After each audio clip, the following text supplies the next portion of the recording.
بسم اللہ الرحمن الرحیم۔ السلام علیکم، آپ دیکھ رہے ہیں انصاری انفو اسپاٹ۔ دوستو، جہاں پر بات آتی ہے غریبوں کی اور ان کی مدد کی، تو زیادہ تر لوگ صرف اور صرف تبصرے اور تجزیات ہی کرتے ہیں اور آخر میں حکومت کو ذمہ دار ٹھہرا کر اپنا راستہ ناپتے ہیں۔ جب سے پاکستان بنا ہے، سیاستدانوں نے عوام کی کتنی خدمت کی ہے وہ ہم سب لوگ جانتے ہیں۔ سوائے جھوٹے وعدوں کے اور فلیکس اور سائن بورڈ میں بڑی بڑی تصویروں اور نعروں کے، انہوں نے ہمیں کچھ بھی نہیں دیا ہے۔ لیکن ہمارے ہی ملک کے کچھ نوجوان ایسے ہیں جو کسی سے بنا کچھ لیے بہت کچھ کر جاتے ہیں۔ یہ نوجوان غریب لڑکوں اور لڑکیوں کی اجتماعی شادیاں کرواتے ہیں۔ ماحولیاتی آلودگی کو کم کرنے کے لیے اپنی مدد آپ کے تحت پودے لگاتے ہیں۔ اعلیٰ کارکردگی دکھانے والوں میں انعامات تقسیم کرتے ہیں۔ کشمیریوں سے اظہار یکجہتی کرتے ہیں۔ کشمیر ڈے کے موقع پر کشمیریوں سے اظہار یکجہتی کے لیے زبردست ریلیاں نکالتے ہیں۔ پورا سال غریبوں میں مفت راشن تقسیم کرتے ہیں۔ ان کاموں کے لیے انہیں کوئی تنخواہ نہیں دیتا، کوئی وزارت نہیں دیتا، کوئی کمیشن نہیں دیتا ہے، بلکہ یہ نوجوان یہ سارے کام اپنی مدد آپ کے تحت ہی کرتے ہیں۔ راشن کی تقسیم ہو، انعامات کی تقسیم یا پھر درخت اور پودے لگانے کا معاملہ ہو، یہ نوجوان سارے کام اپنی مدد آپ کے تحت ہی کرتے ہیں۔ اس آرگنائزیشن کا نام عوامی خدمت فاؤنڈیشن ہے۔ یوم کشمیر کے موقع پر کوئی انہیں بریانی یا قیمے والے نان کی لالچ میں ریلیوں میں نہیں لے کر جاتا ہے، بلکہ یہ خود جاتے ہیں اپنی مرضی سے۔ عشق رسول کا اظہار کرنے کے لیے 12 ربیع الاول کے موقع پر یہ نوجوان زبردست ریلیاں نکالتے ہیں اور ان ریلیوں میں علماء کرام بھی شامل ہوتے ہیں۔ یوم اقبال کے موقع پر علامہ اقبال سے منسوب تقریبات میں یہ لوگ شرکت کرتے ہیں اور اقبال سے محبت کا اظہار کرتے ہیں۔ کرونا وائرس کے خطرات کے پیش نظر یہ نوجوان شہریوں میں بالکل مفت ماسک تقسیم کرتے ہیں۔ پورا سال تقریباً 1000 کے قریب خاندانوں میں مفت راشن تقسیم کرتے ہیں۔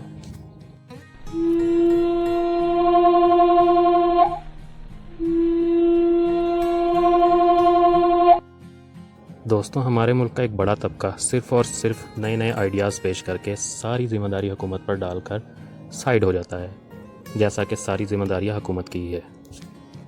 سیاستدان کبھی اپنی ذمہ داریاں پوری نہیں کریں گے، وہ صرف اور صرف باتیں کریں گے اور عوام کو بیوقوف بنائیں گے اور بیرون ملک جائیدادیں بنائیں گے۔ عملی کام کرنا ہے تو ہمیں ہی آگے آنا ہوگا۔ سیاستدان ہمیں کس طرح سے بیوقوف بناتے ہیں اور کس طرح سے لوٹتے ہیں، یہ میں آپ کو کیلکولیٹ کر کے بتاتا ہوں۔ اگر آپ کے گھر کا ماہانہ خرچہ 30,000 روپے ہے تو ریفارم GST کے طور پر 5,000 روپے، کم از کم 5,000 روپے حکومت کو ٹیکس جاتا ہے۔ اس حساب سے آپ ایک سال میں 60,000 روپے، اور حکومت کی جو مدت ہوتی ہے 5 سال، ان 5 سالوں کے دوران ایک ایوریج آدمی 3 لاکھ روپے ٹیکس دیتا ہے۔ اور بدلے میں یہ سیاستدان ہمیں کیا دیتے ہیں، ذرا غور کیجئے۔ جھوٹے نعرے، جھوٹے وعدے، تسلیاں اور الٹی سیدھی تدبیریں اور منصوبے۔ تمام لوگ جانتے ہیں کہ سیاستدان کس طرح سے ہمیں بیوقوف بناتے ہیں۔ ایک کے بعد دوسری اور دوسری کے بعد تیسری حکومتیں۔ دوسری جانب یہ نوجوان، یہ ہم سے بجلی کا بل بھی نہیں لیتے اور بجلی کے بل کے نام پر ٹیکس بھی نہیں لیتے۔ یہ ہم پر ٹیکس ڈال کر زبردستی ٹیکس بھی نہیں لیتے۔ یہ ہم سے ٹول ٹیکس نہیں لیتے، یہ ہم سے پانی کا ٹیکس نہیں لیتے ہیں، نہ ہم سے انکم ٹیکس لیتے ہیں اور نہ ہی ہمیں سیلز ٹیکس کے نام پر لوٹتے ہیں۔ اس کے باوجود ہمارے علاقے میں غربت میں واضح کمی کرنے میں کامیاب ہو گئے ہیں۔ ایک طرف یہ نوجوان بنا عوام سے کچھ لیے غربت میں کمی کر رہے ہیں، تو دوسری جانب ہمارے سیاستدان اربوں روپے کے فنڈز لے کر بھی گھروں میں اس طرح چھپے ہوئے ہیں کہ جیسے کرونا انہی کا شکار کرنے آیا ہے۔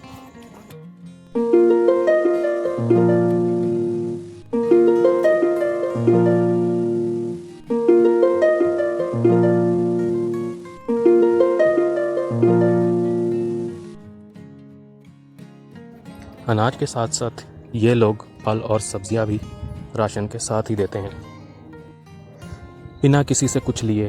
جب یہ نوجوان اتنے بڑے بڑے کام کر سکتے ہیں تو ذرا سوچئے، اگر حکومتی وزراء کو جانے والے اربوں روپے کے ٹیکس ان نوجوانوں کو ملے، وہ اربوں روپے کے فنڈز ان نوجوانوں کو جاری کیے جائیں، تو یہ نوجوان کیا ہمارے ملک کی تقدیر نہیں بدلیں گے؟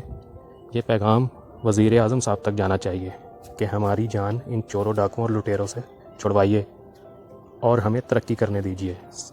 پورا پاکستان سیاستدانوں کو جانتا ہے۔ ہمیں اور بیوقوف نہ بنائیے۔ یہ بہترین راستہ ہے پاکستانیوں کو اپنے پاؤں پر کھڑا کرنے کا۔ اللہ سے دعا ہے کہ اللہ تعالی ہم سب کو نیک کاموں میں بڑھ چڑھ کر حصہ لینے کی توفیق عطا فرمائے۔ ویڈیو اچھی لگی ہے تو لائک اور شیئر کریں اور ہمارے چینل انصاری انفو اسپاٹ کو سبسکرائب کریں۔